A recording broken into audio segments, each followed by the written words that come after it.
Flounder and dab. Set your fare rates for maximum. Prepare your minds to be tested on the knowledge. And do you mind if we stop off at M&S for half a minute? You can just keep the meter running. Because it's time to talk Tull to me.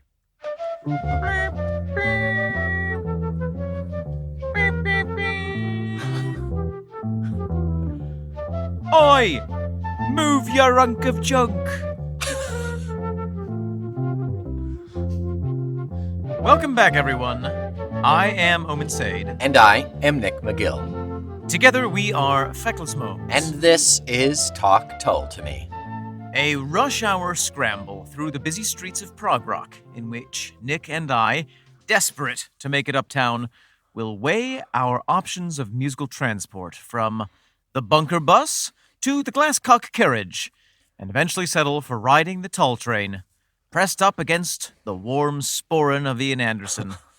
Every station a song, every line an album, until we have crawled painstakingly, inch by inch, home to the green neighborhood of Jethro Tull. Yes, indeed. Where our wives will berate us for being late for dinner. You smell like alcohol and perfume. It's Ian Anderson, I'm sorry. Nick, hello. Hi, Omen. How are you? I'm doing great, and I'm looking forward to talking Tull to and with you another week here on this beautiful Tuesday. That's right. We don't have anything to get into Tull Skull-wise, so let's dip a little bit into a little more lore of the album, a little more explanation, maybe. Let's remind ourselves what album we are looking at. Very good point. We are still looking at Too Old to Rock and Roll. Not even halfway through just yet. No, in fact, we're on the fourth song today, which is, Nick? Taxi Grab. We're on Taxi Grab. Ooh, grab that taxi. But I want to get into a little bit more of the story itself. As we know, this was originally intended to be a rock musical. Yes. We get a lot more explanation if you have the actual physical album in front of you. There's a great big old comic. Yes, turn in your Tull hymnals to the inset. The only page, just open it. And we'll get more into that a little bit later with the little dogs in midwinter action there. But ultimately our story, the overarching story that sees these bits and pieces of music, is that it follows the aging and retired rock star named Ray Lamas, who's winning money in a quiz show. He then tries to commit suicide and wakes up years later to find out that the Grease fashion has returned. Although much of the album concept is only explained in the cartoons. So it's a rough concept, really, unless you have that reference material. Which everyone who bought the album when it came out in 75 did, of course. Very true. There's no reason for them to foresee something like CDs or MP3s or anything like that. You know, it's Sure. You listen to the music, you've got that material right there. And there are changes in the plot or in specific details between those cartoons and the music. So it's all a little take it with a grain of salt and really just enjoy each piece for what it is. Yeah. And ultimately, Ian Anderson has said that the point was to illustrate that music may go out of fashion just like everything else, but if you stick with it, it will eventually be back. And in addition to that, he says that it was inspired by the rise of punk music. Interesting. Yeah, punk was mid to late 70s. Yeah, I think punk was coming in right around then. Absolutely, yeah, coming in hot. Yeah, and some media has actually said that it's not necessarily inspired by the rise of punk, but it was their attempt to get in on the punk movement. But that is merely conjecture because, I mean, look at the next album. Yeah, and it certainly doesn't have a punk sound. No, not really at all.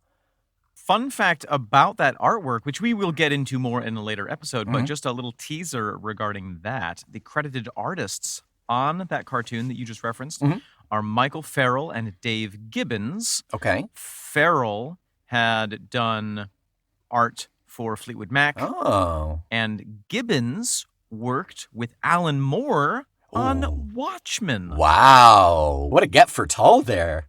I know. That's impressive. No wonder everybody dies at the end of the cartoon. And it's also not the only comic strip album pairing in the history of rock and roll.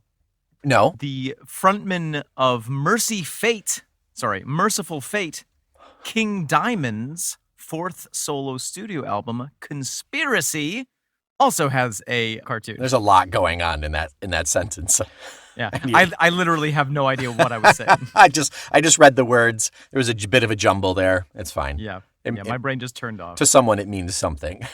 So, let's hope. You actually just triggered a sleeper cell and caused great havoc, I think. Well, anything else that we want to talk about before we get into the song itself? I don't think so. I don't have anything. I think anything else pertinent may come up as we discuss, but I think we could jump right into this taxi. I think we could grab this taxi and get on out of here. Let's hail a taxi, jump into it, and pay our fee to drive off into the sunset. That's right. And ask the driver to play a little bit of Jethro Tull. Do you have an aux cable? Can I plug this in and listen to this, Can I please? just plug this in? It's just like pretty cool stuff. It's great. It's only a couple minutes long. I just really need to listen to it. Yeah, I just need to listen to this entire Tull album. Just weeping and crashes into a fire hydrant. And with that, let's go. A listen.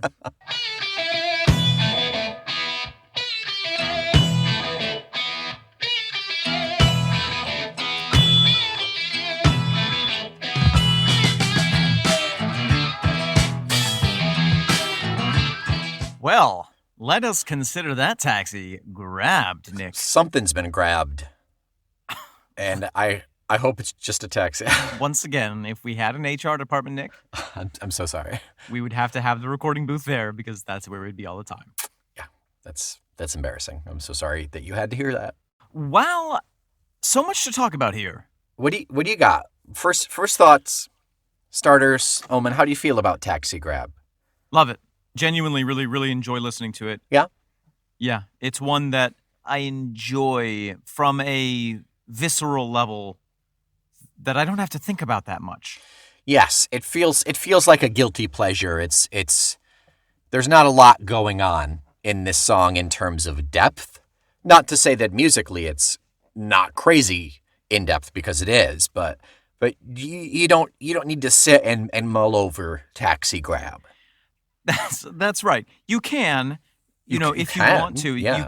you can delve into it a little bit, but it doesn't feel like in order to properly enjoy this song that you need to go to a cave in the mountains with a bunch of old tomes and set up all night by candlelight studying it. Yeah. It's a dance break for the musical. Yeah. Also, give me a B. B. Give me an L. L. Give me a U. U. Give me an S. S. Give me an E. E. What does that spell? Blues? Oh, shit. Okay. Move the E to the other side of the S. Oh, blues, yeah. Blues. Oh, God. That was embarrassing. But yes, Nick, we have a return to the blues here. What a funky blues number we got. So much fun. We get a sense of it. We get a teaser of it right in that first guitar moment after we have Ian shouting, "Taxi! Taxi!" Yeah, the harmonica brings it in full force. We haven't heard funk like this in a very long time, it seems. We haven't heard harmonica in quite a long time. Oh, yeah. I think it's been albums since we've heard any harmonica. I think that's fairly safe to say, yeah. It's just been riding around in a coat pocket somewhere. Just burning a hole in Ian's trench coat. I wonder if he still had the trench coat at this point. I don't think he's worn it in quite a while, performance-wise here. Yeah, I know that the cod piece started in War Child. I don't know if they swapped kind of motifs for this album, because they're going to go back to cod pieces and Silly Wrenware for the next album. Well, I'm glad that you actually brought that up, Nick, because we unearthed in our Tulkeology lovely performance video. That's right. Of this song. It's actually a double feature video that has Salamander and this song. I wish we discovered it last week because the Salamander performance is... The dancer, that dancer just kind of like fading away in the foreground and the background. And it's very 1970s in its shooting and editing style. There is a lovely solo female dancer performing what I can only describe as a 1970s version of Salome's Dance of the Seven Veils. Yeah, pretty good, pretty close, yeah. Maybe we can put a link. Yes, I've already prepped the link to be dropped into the show notes, so go ahead and check that out. It's a couple minutes long. It's Salamander and Taxi Grab. It's pretty interesting to see. Yeah, it is. But also really fun, really fun to watch. Yeah, regarding fashion and costumes, Ian is wearing, at least in Taxi Grab, a leather greaser jacket. Yes, so maybe there was that picture that they were trying to set. However, was it John Glasscock? I don't know who. Someone was in a top hat. I couldn't tell. I think that Glasscock was... Yeah, let's talk about the costumes for a minute because it's pretty amazing. Yeah. Glasscock, I believe, is in a top hat and some kind of generic 1970s loud suit. Mm-hmm. No, no striped suit. With Jeffrey leaving, the zebra suit's gone. I forgot about that. That would have been inappropriate. Yeah. You can pick up my bass, but don't you dare touch my zebra suit. Yeah. John Evan is wearing an eye patch for the first part of the song and then takes it off for the second part. He's also wearing a captain's hat and a white sailing suit of some kind. He looks so happy. He was a goofball, yeah. He looks like he's having such a good time. It feels like they just opened like a high school drama department's wardrobe department. Yeah, and let them and just go. Pick whatever you want. Martin Barr is dressed suspiciously like Obi-Wan Kenobi with the bizarre addition of some very fluffy fur white boots. And his fluffy hair. His hair was so puffy back then. He's got the suit that he's wearing has got these flared bottoms. He's sort of wearing apple bottom jeans and the boots with the fur. The whole club was looking at her. He hit the flow. Next thing you know, Martin got low. Yeah, I'm gonna put that in here. He sounds so tired. No, we didn't do much references for the last episode, so this one's gonna be nice. Yeah. We'll have that in there. So they had them apple bottom jean boots with the fur. The whole club was looking at her. She hit the floor. Next thing you know, so they got low. So, and then in addition to all that, Ian is of course wearing his leather rocker jacket. And just that. His leather bustier beneath his leather rocker jacket. Yeah. And then, yeah, that's it. And a lot of hair. So much hair. I genuinely do love seeing them perform around this era. Yeah. Because I mean, some people may argue, but they're really in their prime here. And it's so cool to see them with all of the energy, all of the excitement, putting everything into these songs that are new, that haven't been played for the last 40 years.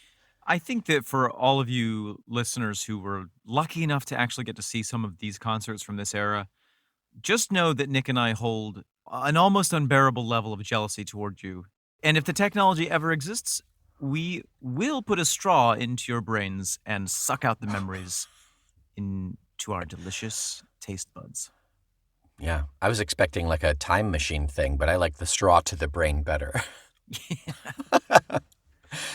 All right, so check the show notes for that link. Go watch that video. Again, really good, really cool to see. Back to the song itself. Ah, yes.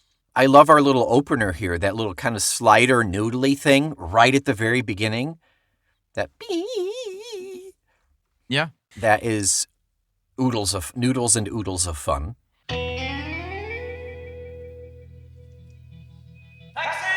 And based on the video actually helps us clarify a question that we had about some other songs and this kind of sound from Martin. Mm-hmm. At least in the video, he's doing it all with his bare hands, with his bar hands. There's no There's no glass slide. It's just all on the electric guitar, and he's just doing it with his massive skill, with his magical hands. Yeah, magic fingers. Mm-hmm. Very fun. We got a little saxophone in there right at about 1:30. Just some toots. It's not even a full kind of melodic rhythmic thing. It's just like a point in the background. Oh, interesting. I missed that. I think it's sax. I could be wrong. There's an empty cab by the taxi stand. Drivers in the cafe washing his hands. We got some great bass. Lovely bass. The Glasscock is really churning it out. Yep. Some ripping guitar. It's really solid electric guitar from Martin. It's great. It's a big change from what we just heard, Salamander. It's really a flip of the coin. Yeah, and it's just, I cannot fangirl enough about Martin Barre. Oh, we know. You've tried. You've tried to fangirl enough. It's my body can't handle it. Yeah. It's just amazing that one song to the next, how wonderfully different the sound is. Yeah, he's showing that despite not wanting to listen to guitarists for fear of emulating anyone, he is, well, I guess I wouldn't say despite of it, because of that, possibly, he's really able to kind of create his own sounds, and he's not forming a Martin Barre sound specifically because he is showing how diverse he is. It's like he's tapped into the universal guitar energy that emanates from the center of our galaxy. Right, he's mainlining it right into in between his toes.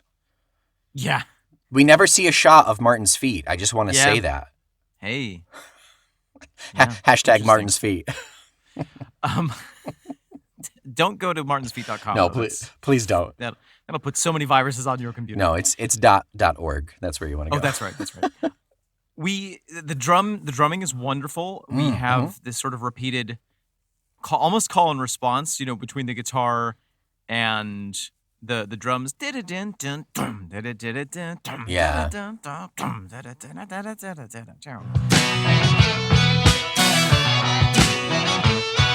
We still have Barrymore on drums, right? We still do. Yeah, we still do. Good. I'm digging my Barrymore there.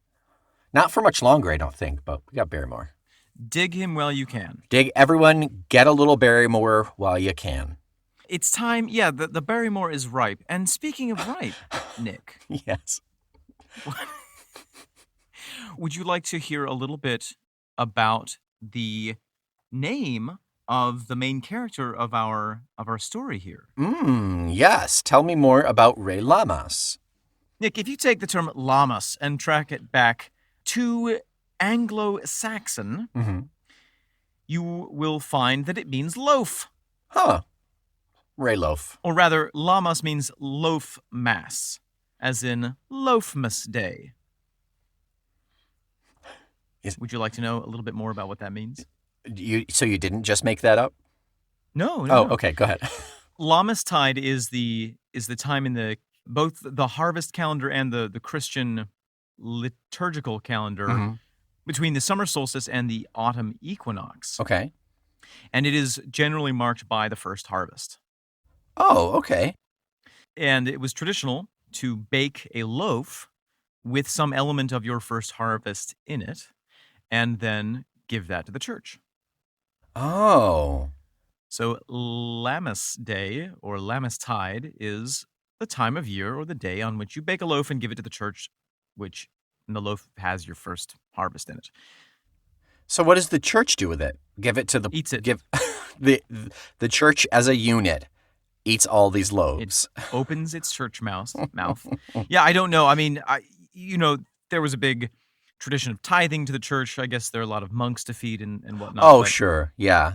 But it's also, sacrificial in a way. The first harvest must go to God. Yeah. Well, I'm just thinking in terms of, I see the tithe aspect to it, but I'm just hoping that it wasn't just like, all right, chuck these in the bin. I don't think so. I'm sure they fed the hungry and the priests and monks and. Well, and it goes back, it predates the church, really. It's connected to the ancient agricultural tradition of celebrating the first harvest. Yes. Yeah. Now, how does that relate to our good friend Rey Lamas? He is actually just a loaf of bread. He's a Spoiler loaf. alert, the end of the comic reveals that he is a loaf of bread with dreams. Paul Hollywood cuts into him and says, it's overworked. The crumb. I'm really disappointed in the crumb. It's not your best work. I think that it has to do with... I don't know why Paul Hollywood was Scottish for you and Irish for me when he's neither of those things. Neither of us can do his accent. Nope. It's too subtle. He's northern? Is that it? He's northern, Yeah, okay. He's from my wife's family. He's part of England. The part they own? Yeah. My mother-in-law is part of England. So I believe that this refers to... This is a clever Ian Anderson reference to the fact that he is a little bit past his prime. He's not... Oh, okay. If you take the circle, the great wheel of the year, he is not in the springtime upswing. He is not at the solstice height of his power. He is beginning his downward trajectory. Yeah. His fruits have already been harvested, and soon he will be a wintry old man. So it's referential naming. It's that classic trope. Shakespeare, I mean, the classic writers use Shakespeare, Voltaire, Pompey Bottom, Mosca the Fly, things along those lines. Oh, absolutely. Benvolio. Yeah. Mercutio. Tybalt. Now you're just naming characters. I'm just naming... Skywalker. Yep. Classic Shakespearean character. Yeah. Classic Shakespearean. So, yeah, a little fun tidbit there about Ray Lamas. I like it. So going from there, why don't we talk about Ray possibly in the context of this song, i.e. the lyrics? Yeah, before we do that, though, can we just... there's one little Martin bar tidbit, a bar bite. A bit of bar for you. A bit of bar that I want to talk about. Toward the end of the song, they have this amazing false ending. Yes, yeah. In which Martin does these exquisite harmonics. Yeah.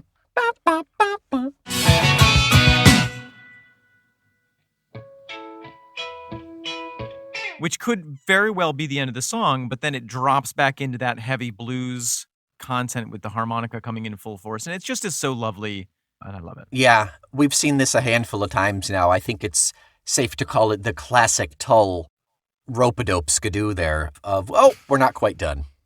Yeah, just a little and it's bit very more. performative. You know, if you look at the video, and if you have any kind of an imagination, you can see how well that would work in a live performance. Oh, absolutely, yeah. You tease the audience saying like, oh yeah, this is the end of the song. Just kidding. We're going to do a little bit more. Yeah, for those who know the song, it's all about the anticipation, like, oh, here it comes. For those who don't know the song, it's like, oh yeah, surprise. And then that wall of harmonica just plows you in the face. Ah. Yep. It's getting warm in here. Takes you back to college. So now let's go to the lyrics, Nick. So nothing terribly in-depth here, I think. Well, nothing terribly opaque, I would say. Okay, opaque. Yes, thank you. This is a commentary on rush hour, living in London rush hour, and the experience of it, having a variety of options of travel, trying to get anywhere. And I think in terms of having Ray is now able to afford a taxi, which in some cases it could be considered a luxury as opposed to using the tube or the bus. Well, and if we follow the trajectory of the plot of this album, he has come down to London to do the quiz. He's won the quiz. And he's in London, maybe for the first time in a while. Yeah, right. And so there's a sense of, small town kid overwhelmed by big city. Just a small town Ray. Just a small town Llamas loaf. Shake a leg, it's the big rush. Can't find a taxi, can't find a bus. Bodies jammed in the underground, evacuating London town. Shake a leg, it's the big rush. Can't find a taxi, can't find a bus. Bodies jammed in the underground, evacuating London town. So it's just the imagery, the feel of just packed sidewalks just filled with people trying to get somewhere. Have you ever been stuck in that kind of rush hour in a big city, Nick? No, thank God. I would probably have a panic attack. Yeah, you probably. It does remind me a lot of pre-pandemic New York City. Yeah. Around 5 o'clock. Yeah, right. There is a sort of sense of communal spirit about it. I was going to say communal joy, but it's more, it transcends any kind of human emotion. It's just this raw surge of activity and release and frustration and delight. There's an animalistic, like, herd aspect to it, where all minds collectively click into one unit, and it's just... Yeah, it's like an anthive. Yeah, it buzzes in the back at that lizard brain, and everybody's just like, gotta get to where I'm going. If you look at it too closely, it doesn't make any kind of sense at all. And if you zoom out a little bit, it looks like it's almost like a human body. All the blood cells just, bumping around each other. And eventually they'll get where they need to go and do what they need to do. Yeah. Yeah. Ugh. Gives me the creeps just thinking about it. A little bit like it. It can be enjoyable to be a red blood cell getting shunted down an artery. Well, you've always been a city guy. I have adapted more to the city. Yeah, fair enough. Than I thought I ever would. And a good pair of noise-canceling headphones makes all the difference. Yeah, I suppose if I were thrust into it, I would eventually get used to it or die. But I tell you what, a stiff drink at the pub before you hit the subway makes all the difference. There you go, yeah. As well. And those headphones, yeah, that would be a lifesaver. So, tea time calls. The bingo halls open at 7 in the old front stalls. How about a taxi grab? Tea time calls. The bingo halls open at 7 in the old front stalls. Tea time calls. Tea time is what, like 4? 4-ish? Well, I think that tea time is an old-fashioned way of talking about what we would call dinner. Oh, okay. So I believe that is a reference to, you got to get home for dinner. Okay. Afternoon tea is 4 p.m.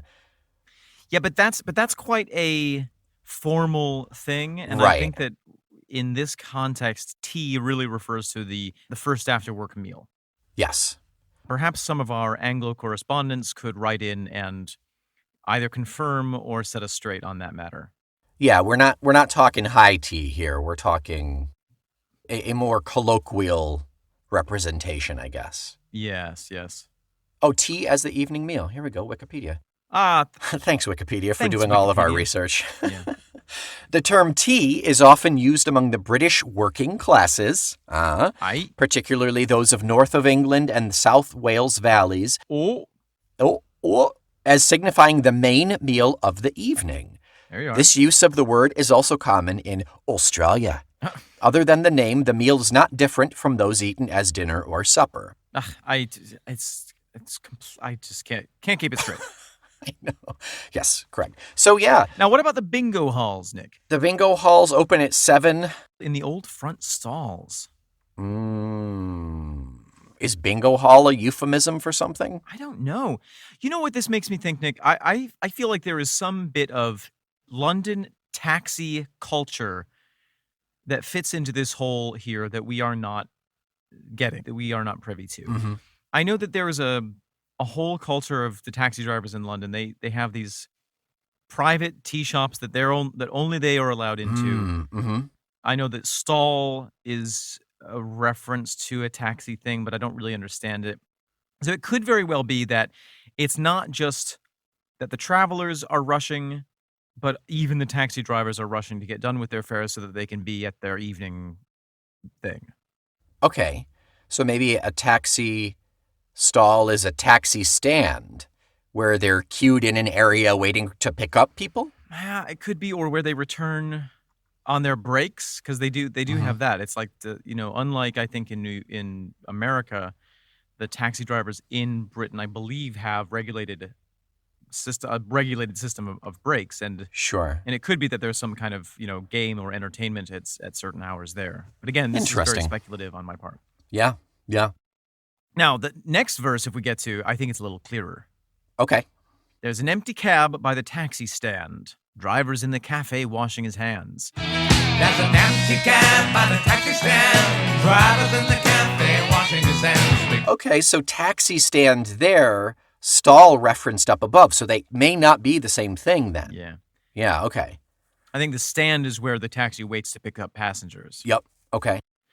Big Diesel idles, the keys inside. Come on, Sally, let's take a ride. Big diesel idles, the keys inside. Come on, Sally, let's take a ride. Sally is the familiar of Salamander, which we've learned from the cartoon is actually a character. Yeah. He sees a woman named Salamander, called Salamander, walking by, and that song is addressing her. It's talking to her, like I believe my theory was last week. Put a little point in the Nick margin there. Yes. You are right, Nick. Very well. Thank you. But yeah, come on, Sally, let's take a ride. So that Salamander leads directly into taxi grab. Let's go Steal this taxi. Yeah, right? So Ray Lamas gets in and has her get in the back, as according to the cartoon, and they go uptown. According to the cartoon, she's invited him to a posh party, and he's taken her up on it. Yeah. And then the cartoon has them checking each other out during the ride, and he comments rather liberally upon her breasts, and she debates whether or not she should or could sleep with him, considering that he is from the lower classes. Oh, this feels a little Hunting Girl. Hey! Interesting. So that the final line of that stanza, flag down, meaning he's putting the flag of the taxi down, thus indicating that taxi is not in service, right? Yeah. They head uptown, no sweat. For rush hour travel, it's the best bet yet. Yeah, steal Steal a car and drive up there. Yeah. And uptown, I believe, refers to, I think it's Kensington, where her party is. Okay. Kensington Hayes?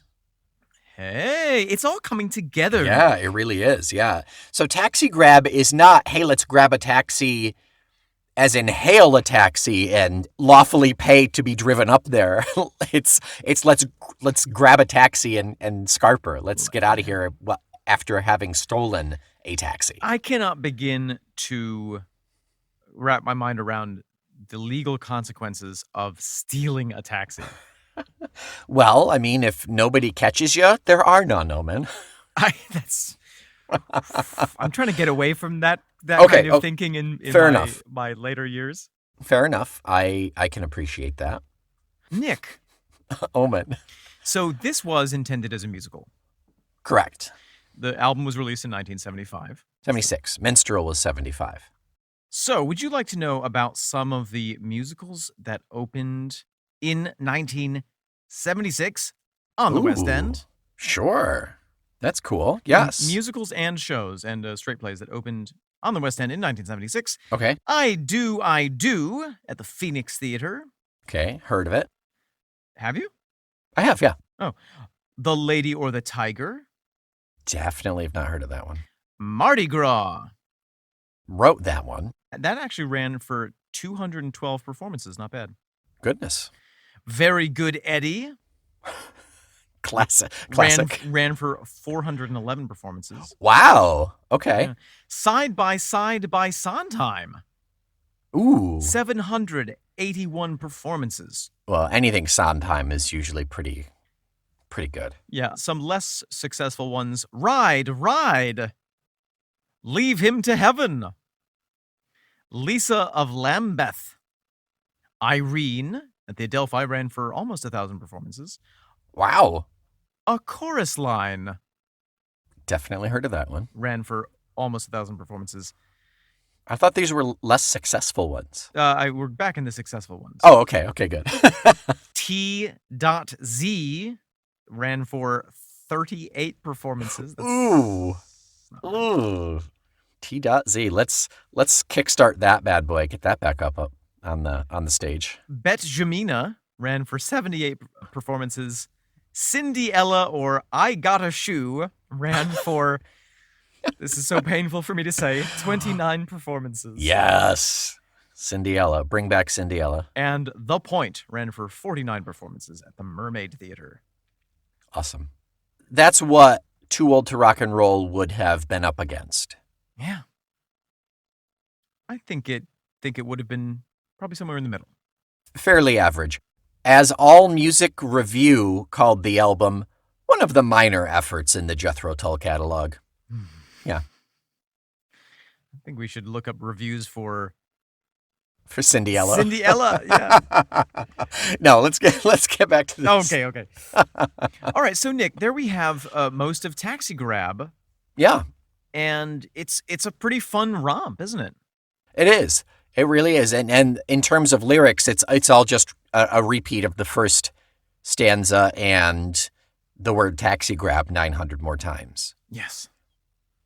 It's good. It's fun. I like the story. Again, it's really simple. There is a little bit more in there after we really looked at these pieces and broke it down. It clarifies it a little. It makes it more than just a little kind of throwaway song. It's telling a part of the story. And as with all the best Jethro Tull songs, the music contributes to the narrative. You know, the music really, even if you take out the lyrics, does have this sense of rush and Yeah, a frenetic movement, energy. Yeah. and almost a bit of, transgressive getting ahead in a crazy world. Right. That particular tuning of that harmonica, whichever, that kind of bluesy, kind of almost tinny sound, feels like traffic horns to me. Yeah, it does.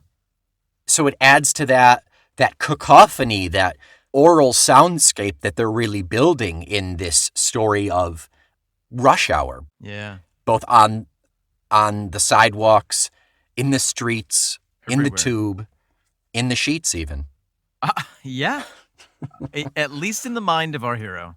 Rush hour in the streets, taxi grab in the sheets. Have you ever stolen anything to impress a love interest, Nick? I've not. No. I was raised Catholic. Okay. Great. So the fear of Jesus was in me for the first bit of my life, and by the time that wore off, It was just habit. I was just a good person at that point. Yeah. I just deemed stealing is not a good thing. That's Sure. why, same reason I don't lie. Yeah. Right, yeah. Well, that was a lot less interesting than I hoped. Omen, have you ever stolen anything to impress a love interest? Only hearts, Nick. The hearts of my enemies. No, actually, I did once sneak. Is this past the statute of limitations? Are you legally safe to admit this, whatever it is you're about to say? It was in a foreign country, so I think that, that's Okay. that helps as well. They can't extradite you, yeah. They can't extradite me. I did once, I guess you could consider this stealing. I snuck once onto a Tuscan property to harvest some mimosa flowers for a girl I was interested in. Wow. That is the most romantic sentence I think I've heard in a very long time. Tuscan villa, mimosa flowers, roofies. You didn't say that part? I No. did. It all ended badly, if you're wondering. Oh, okay, yeah. That girl was not your current wife, so, Exactly. But or your past wife for that matter. You've only had the one. true. But she did like the flowers.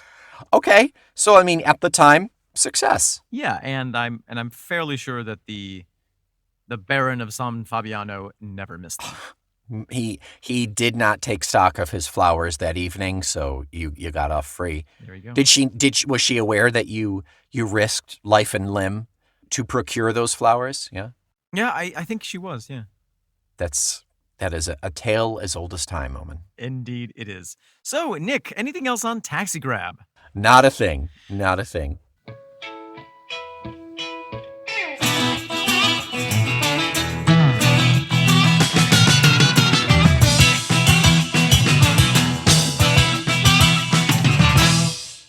Well, what are we listening to next week? Next week is the final track off of side A of Too Old to Rock and Roll. It is a bit of a downer, bit of a bringing everything down to a mellow tone. From a deadbeat to an old greaser. Make sure you take your antidepressants before listening next week. Do not have any red wine. And until next week, Nick, you know what would impress this young lady? Oh, what's that? If you stole into the firmament and collected some stars that are not yours and gave them to us on iTunes. That would be really, like, seriously impressive. Yeah. It's really cool. Throw 5 stars onto Apple Podcasts. Yeah, absolutely. Boom. Boom. Totally impressed. My panties would be on the floor. Just dropped. Just thinking about it, I may not even put panties on. It's laundry day anyway. So. Until next week, I am the reformed Omen Sade. I am still angelic and pure, Nick McGill. Together, we are dynamically dubious, feckless momes. And this is the lesson for all to learn from. Talk Tull to me.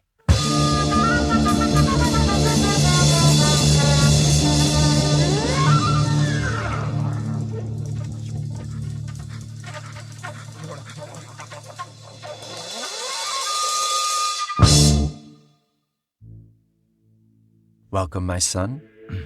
Thank you, Father. It's been 6 weeks since my last confession. I have sinned. I have sinned deeply. I have a lot to confess. All right. And in your own time, my son. Okay.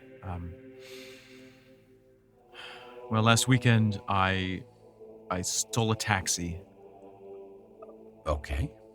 Theft. All right. Theft. Yeah. I drove it uptown because I wanted to go to a party, and then I abandoned it. I may have scratched the hubs. I don't know. Okay. I mean, we'll lump that into theft, but okay. Sure, yeah. Okay. I have lusted. Okay. I lusted over several women that I saw at work. Okay. Coveting thy neighbor's wife and ass. Several men that I saw at the post office. Okay. Coveting thy neighbor. Right. And carry on. And also a very provocatively posed mannequin in the Macy's window. Got it. Mm-hmm. Let's see what else. I became angry at the television and shouted a lot of profanities. Okay. Wrath. Yeah. Right. I said cock nugget. Okay. All right. Cock nugget. Yep. I said wang breath. All right. We'll just lump it into profanity. I don't think we need a full list of. Okay. Yeah. And worst of all, this is really hard to say. When you're comfortable. I listened to every episode of Talk Tull to Me, which is, as you know, a proud member of the Feckless Momes audio network. Please forgive me, Father. Oh my. I need a young priest and an old priest immediately.